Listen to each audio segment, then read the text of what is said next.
خواب میں آپ کسی سے کچھ لیں یا کسی کو کچھ دیں محض خواب ہے، لیکن اگر حضور عطا کریں تو یہ امام بوصیری سے پوچھو، رات چادر ملتی ہے صبح اٹھتے ہیں کندھوں پہ موجود ہو، حضور اگر عطا کریں تو حقیقت میں عطا کریں۔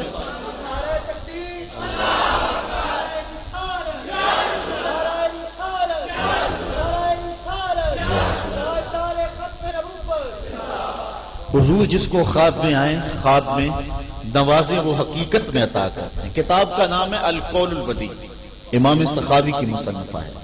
ویسے یہ تبلیغی جماعت والوں کے شیخ الحدیث ہیں زکریہ سہارنپوری، ان کی کتاب ہے کتاب الحج، اس میں بھی یہ واقعہ موجود ہے۔ ایک شخص حضور کے روضے پہ کھڑا ہے اور کیا کہتا ہے؟ آنا ضیف ہو کر، میں آپ کا مہمان ہوں اور آپ کے ہوتے ہوئے میں کسی اور سے تو نہیں مانگ رہا۔ آقا جی میں تیرا ہو کے خیر منگا در دردہ، مریل کتا کیوں اخواما ایڈے بختاں وردہ۔ اور اعلیٰ حضرت فرماتے ہیں کوئی دیتا بھی کب ہے؟ کون دیتا ہے دینے کو منہ چاہے، دینے والا ہے سچا ہمارا، کوئی دیتا بھی نہیں نا۔ اور اگر چند ٹگے جھولی میں کوئی ڈال بھی دے تو ساری زندگی چتلاتا رہے گا۔ یہاں عارف عبد المتین نے حد کر دی، وہ کہتا ہے اور جتنے بھی سہارے ہیں سبق کرتے ہیں، عزت نفس بڑھاتا ہے سہارا تو، ہر آسرا بندے کو کمزور کرتا ہے لیکن نبی کا آسرا بندے کو سر بلند کرتا ہے۔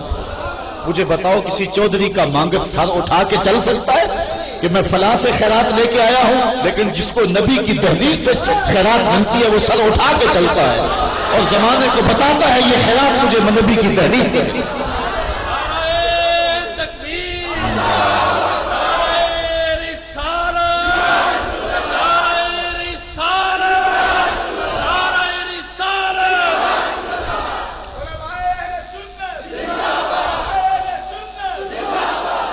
اگر تھوڑی سی فرصت ہو تو بریلی کی گلیوں میں نہ چلیں، وہاں تمہارا امام پکار رہا ہے۔ آپ فرماتے ہیں ٹھوکریں کھاتے پھرو گے ان کے در پہ پڑ رہو، ٹھوکریں کھاتے پھرو گے ان کے در پہ پڑ رہو، قافلہ تو اے رضا اول گیا آخر گیا۔ تو وہ تو کھڑا ہی حضور کے روضے پہ، کیوں کسی سے مانگے، کیوں کسی سے طلب کرے؟ وہ کہتا ہے آنا ضیف ہوگا، میں آپ کا مہمان ہوں، آپ سے آپ کے ہوتے ہوئے میں کسی اور سے، مرنے کی طرف دیکھ نہ جینے کی طرف دیکھ، جب چوٹ پڑے دل پہ مدینے کی طرف دیکھ۔ روضہ نور پہ کھڑا ہے، کہتا ہے حضور مجھے کھانا چاہیے۔ یہ کہتے کہتے آنکھ لگ گئی۔ میں نے 2 کتابوں کا حوالہ دیا تاکہ دوسری طرح سے حوالہ اس لیے دے دیا کہ انکار کی گنجائش نہ رہے۔ اس نے کہا کہ حضور مجھے تو کھانا چاہیے۔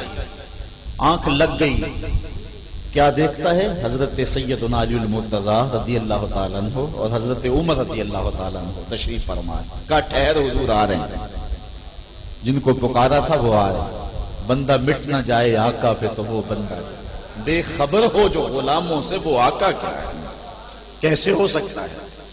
کہا ٹھہر آ رہے ہیں۔ تھوڑی دیر بعد جلوہ فراز ہوئے آقا، دائیں ہاتھ میں روٹی تھی، میں خود لے لے۔ کہتے میں نے حضور سے روٹی لی اور کھانا شروع کر دی، ابھی آدھی کھائی تھی کہ آنکھ کھل گئی۔ جب آنکھ کھلی تو دوسرا آدھا ٹکڑا میرے ہاتھ میں موجود تھا۔ حضور جب عطا کرتے ہیں خواب میں تو وہ حقیقت میں عطا کرتے ہیں۔ اچھا مجھے ایک اور واقعہ بڑا خوبصورت یاد آ گیا۔ کتاب کا نام ہے ریاض النظرہ فی مناقب عشرہ مبشرہ۔ حضرت علی المرتضیٰ رضی اللہ تعالی عنہ فرماتے ہیں حضرت عمر فاروق کا دور خلافت ہے، میں سویا تھا مقدر جاگے، خواب میں منظر کیا دیکھتا ہوں کہ مصلی پہ حضور فجر کی نماز پڑھا رہے ہیں اور دونوں رکعتوں میں حضور نے مخصوص 2 سورتوں کی تلاوت کی۔ جب حضور قرآن پڑھتے تھے تو پھر تو رنگ کوئی اور ہی ہوتا تھا۔ حضرت ابو موسیٰ اشعری رضی اللہ تعالیٰ عنہ کہتے ہیں ایک دن فجر کی نماز تھی، حضور تھے، سورہ والضحیٰ کی تلاوت تھی۔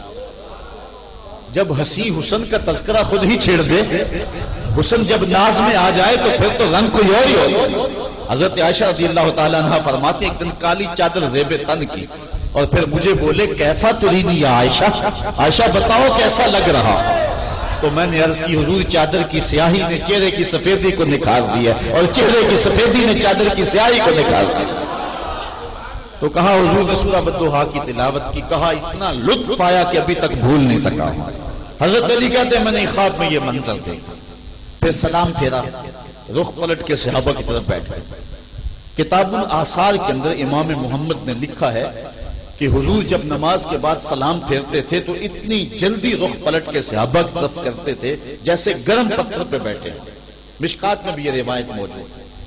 اس لیے حضور جانتے تھے کہ میرے صحابی میرے دیدار کے لیے تڑپ گئے ہوں گے. اتنا وقت بھی بلا کب ان سے گزرتا تھا. حضرت کعب بن مالک کی سنیے، بخاری کی صحیح روایت ہے، البانی بھی اس کی تضعیف نہیں کر سکا. کہتے ہیں جب میں نماز پڑھتا تھا حضور کے نیڑے پڑھتا تھا، اصلی قریبا منہ فاصارفہ نظرا، اس لیے کہ میں نیڑے اس لیے کھڑا ہوتا تھا، نماز بھی پڑھتا رہتا تھا، چوری چوری حضور کو دیکھتا بھی رہتا. اچھا میں ایک پہ سوچ رہا تھا کہ چوری چوری کیوں دیکھتے تھے، چوری چوری کیوں دیکھتے تھے، سیدھا کیوں نہیں دیکھتے تھے؟ تو پھر مجھے سلطان باہو نے یہاں رہنمائی دی. وہ کہتے ہیں مذہباں دے دروازے اچھے تیرا فقر دا موری، عالم فاضل لنگڑ نہ دیوڑ جو لنگے سو چوری. نماز شریعت ہے، نماز میں رخ محبوب کو دیکھنا یہ طریقت ہے، اور طریقت چوری چوری.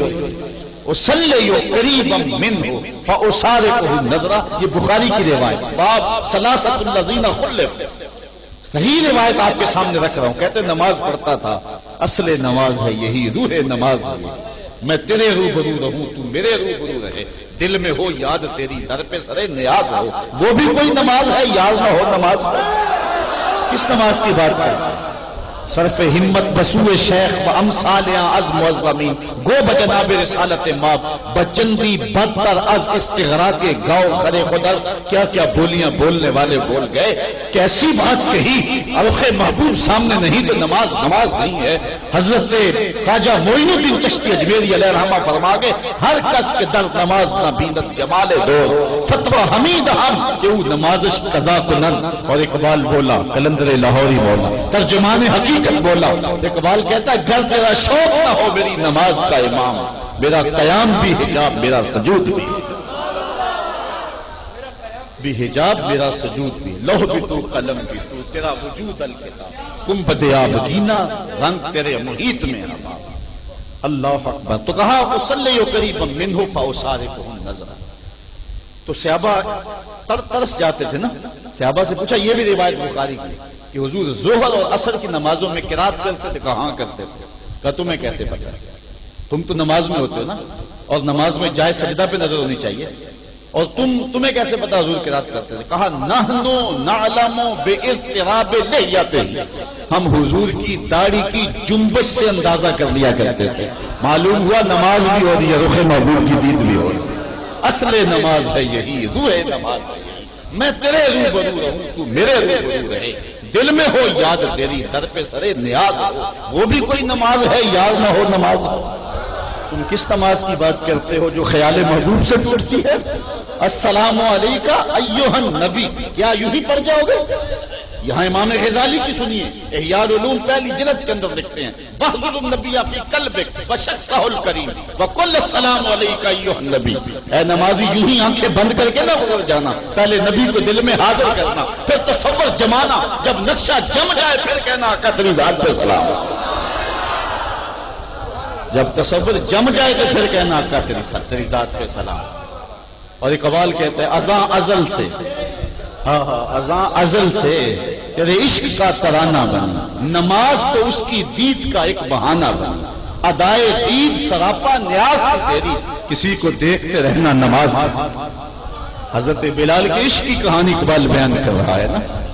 آج ممبروں میں رات پہ تذکرے ہیں اس بلال حبشی کا. تو نماز وہ کون سی نماز ہے جو محبوب کے خیال کے بغیر ہو؟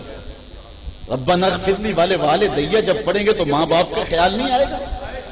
اچھا آپ نے وہ حدیث تو سنی علماء سے کہ آقا کریم علیہ السلام سجدے میں تھے اور حسین ابن علی آ کے حضور کی پشت پہ بیٹھے گے نہ بیٹھے. اب حضور نماز کے سجدے کو لمبا کر رہے ہیں، اگر میں نے سر اٹھایا تو حسین گر جائیں گے. مجھے بتاؤ اس وقت نبی کے خیال میں کون تھا؟ اور فتویٰ دو، نبی کی نماز ہوئی ہے یا نہیں ہوئی؟ نبی کے خیال میں حسین ہو تو نبی کی نماز نہیں ٹوٹتی. دوسرے لفظوں میں یہ کہہ لو، نبی کے خیال میں امتی ہو تو نبی کی نماز نہیں ٹوٹتی، امتی کے خیال میں نبی ہو تو امتی کی نماز کیسے ٹوٹتی؟ فصلی قریبا منہ فاصارفہ نظرا، کا نماز بھی پڑھتا رہتا تھا، رخ محبوب کی دید بھی کرتا تھا. ریاست نام ہے تیری گلی میں آنے جانے، ریاضت نام ہے، تیری گلی میں آنے جانے کا، تصور میں تیرا رہنا عبادت اس کو۔ پتہ نہیں تم نے دین لیا کہاں سے؟ تو حضور اس طرح پلٹ کے بیٹھ جاتے تھے، رخ کرتے صحابہ کی طرف۔ حضرت علی یہ خواب دیکھ رہے ہیں،